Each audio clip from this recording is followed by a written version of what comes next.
అందరికీ నమస్కారం అండి. మా గురువు గారు సుకుమార్ గారికి సార్ థ్యాంక్ యూ సార్ వచ్చినందుకు.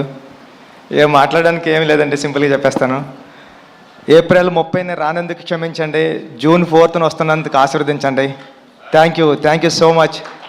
పెద్ది చాలా కమర్షియల్గా ఎమోషనల్ రైడ్ సతీష్ గారు చెప్పినట్టు మీ అందరి హృదయాలకి చాలా దగ్గరగా ఉంటాడు పెద్దిగాడిని హృదయంలో తీసేయడం అంత ఈజీ కాదు.